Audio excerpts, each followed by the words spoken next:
Two children blamed this woman for their mother's death, so they decided to play a cruel prank on her. But after convincing her that she was already dead, they unleashed a nightmare that would destroy their entire family. The story begins with a slow tour inside a dollhouse, where each doll represents someone in a family. Then we meet Laura, a mother calling out to her kids. She suddenly rushes to the mirror to fix her eyelashes, but out of nowhere, she breaks down crying. Soon after, Laura is driving with her teenage son Aiden and her young daughter Mia. Mia tightly holds a doll that looks just like her mom. They arrive at a house where their father, Richard, warmly greets them.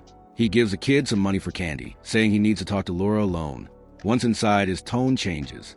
He tells Laura they need to finalize their divorce and then drops shocking news.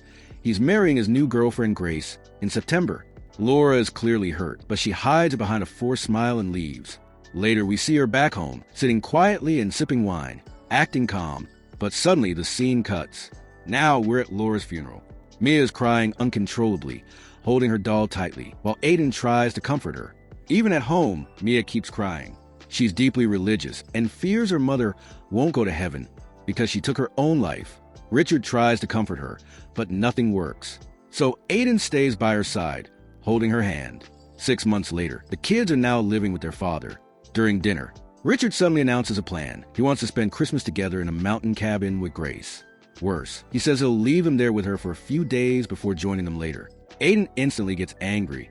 He refuses to go and blames Grace for their mother's death. He even calls her a psychopath, the same woman Richard once wrote about in his book. But Richard defends her and reveals they're getting married soon. That night, the siblings secretly check their father's computer.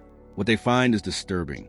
Grace was once part of a religious cult, the same cult Richard wrote about. Everyone in that group died, except Grace, who was only 12 years old at the time. They watch an old video of her father, the cult leader, preaching and singing with his followers. Then another clip plays showing a basement filled with dead bodies, all covered in purple cloth, with tape over their mouths that says sin. And then the camera turns to a mirror. It reveals that the person filming everything is young Grace. Just then, Richard walks in and asks what they're doing. Aiden quickly lies, saying they were just using computer for Mia's schoolwork. Once again, Richard tries to convince them to come to the cabin, saying Grace really wants a bond with them. A few days later, the kids pack their bags and prepare to leave. Not long after, Grace joins in the car, bringing along her dog, Grady. She greets the kids warmly, try to be friendly, but they completely ignore her. After a long drive, they finally reach the isolated cabin, deep in the snowy mountains. At the cabin, Grace starts unpacking and reveals she brought Christmas gifts for everyone, trying to make things feel warm and normal. Later, they sit down for dinner. Before eating, Mia quietly prays, but this clearly makes Grace uncomfortable. Her eyes drift to a painting of the Virgin Mary on the wall, and suddenly, her nose starts bleeding. The next day, Richard takes the kids ice skating. Grace tries to join, but she struggles to keep up. Things get awkward when the kids point out she's wearing their mother's hat. Embarrassed, Grace quickly gives it back. While playing on the ice, Mia accidentally drops her doll and panics. As she tries to grab it, Grace steps in, but the ice cracks beneath her, and she falls into the freezing water. Richard rushes in and saves her just in time. Back inside, Grace warms up a hot chocolate and quietly takes some pills in her room. When Richard walks in, she quickly hides them. He offers to stay if she's not feeling well, but she insists she's fine. Before leaving, Richard shows her a safe with a revolver inside, just in case of emergencies, and even teaches her how to use it. Surprisingly, Grace already knows how to shoot. Soon after, Richard leaves, heading back to the city, leaving Grace alone with the kids. She tries to connect with them, suggesting they decorate for Christmas, but they ignore her completely. She ends up doing everything alone. Later, she gently asks Mia what she wants for Christmas. Mia says she wants a dog. Grace opens up, saying she always wanted one too, but her father never allowed it. She explains that her dog, Grady, helped her heal from her past. But things don't get better. Aiden continues to ignore her. When she tries to talk to him, he shuts her down completely. Then one night, after a shower, Grace notices something disturbing, a heart drawn on the mirror with the word Mom. For a moment, she sees Aiden's reflection behind her, but he quickly runs away. The next morning, Grace wakes up on the floor, confused. Her room is messy and strangely, she finds Mia's doll inside her drawer. Later, when Mia can't find her doll, Grace pretends to help her look for it, eventually guiding her to find it under the bed. But something feels off, and Grace retreats to her room to take her pills again. Tension keeps building. When Grace tries to talk to Aiden again, he snaps at her. She confronts him about watching her in the shower, but he stays silent. That night, something changes. Aiden suddenly offers Grace a cup of hot chocolate, acting nice. It surprises her and gives her hope that things might finally improve. But then Mia starts coughing, saying it's freezing. Aiden brings in a gas heater to warm the room. Grace notices a strong smell and asks if it's safe, but Aiden insists it's fine. Soon, Grace falls asleep on the couch and has a terrifying nightmare about her father trying to drown her. When she wakes up the next morning, everything feels wrong. Her phone is dead. There's no electricity.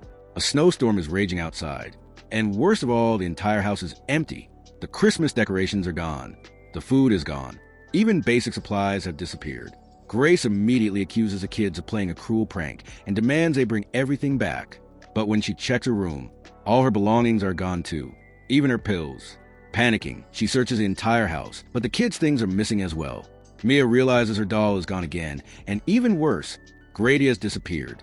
The three rush outside into the freezing snow, desperately searching for the dog, but he's nowhere to be found. They return inside, shivering, only to discover the generator isn't working either. They are completely stuck. No power, no food, no way out. Grace asks how far the nearest town is, and Aiden tells her it's miles away. Impossible to reach on foot in this weather. With no other choice, Grace finds a few cans of food, and they eat in silence.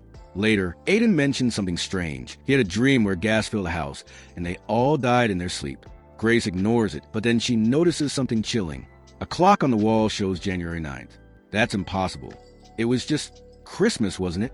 Confused and shaken, Grace goes outside to search again, but finds nothing. When she returns, she hears Mia upstairs, talking. It sounds like she's speaking to their father.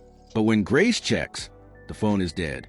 Mia admits she was only pretending because she misses him. That night, things get even worse.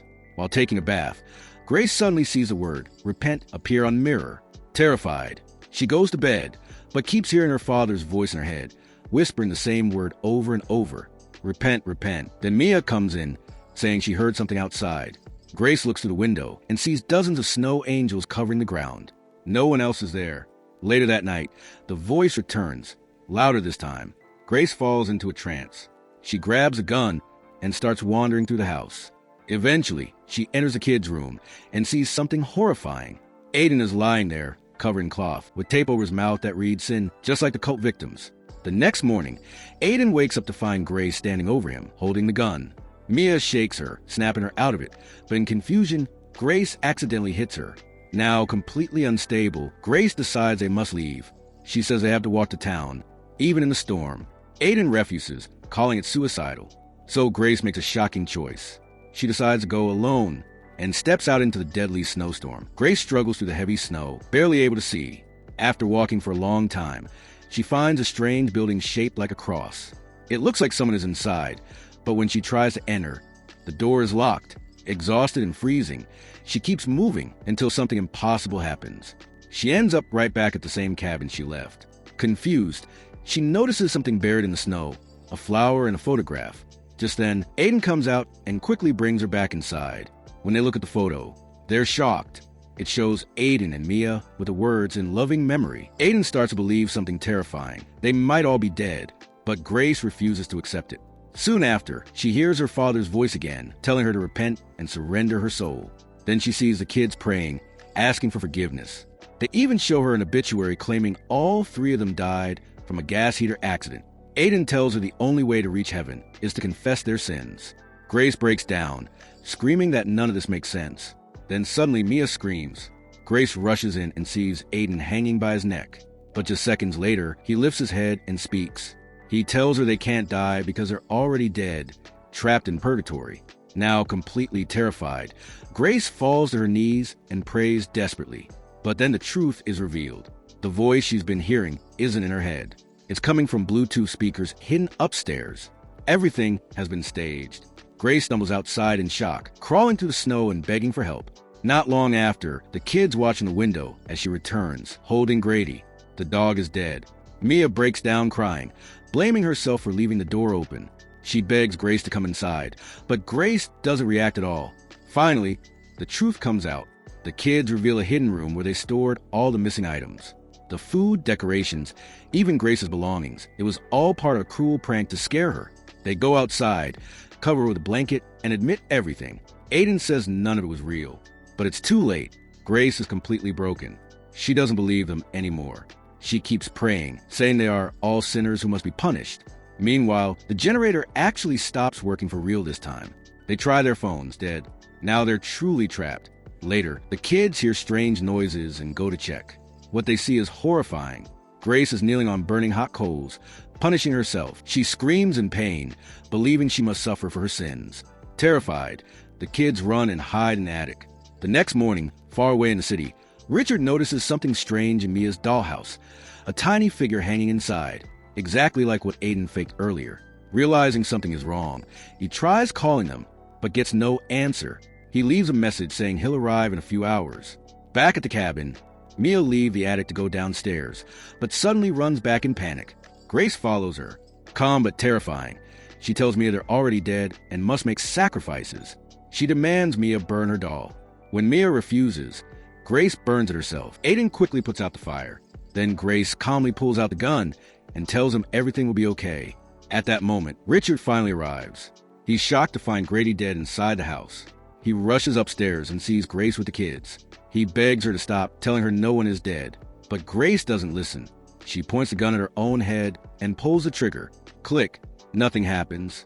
To her, this only proves she's already dead. Richard tries to grab the gun, but then a loud gunshot echoes. The kids scream. Realizing the danger, Aiden grabs Mia and runs to the car, trying to escape. But the snow makes it almost impossible to drive. Grace slowly walks outside, watching them struggle. In the final scene, everything goes quiet. We see Grace sitting at the dining table with the children and Richard's lifeless body beside them. She calmly starts singing a hymn her father used to sing. The children are forced to join in. Then Grace places tape over her mouth labeled sin and does the same to the kids. The camera lingers on the table. A gun sits nearby, now loaded with 2 bullets. And as the story ends, it becomes clear Grace is ready to finish what her father started.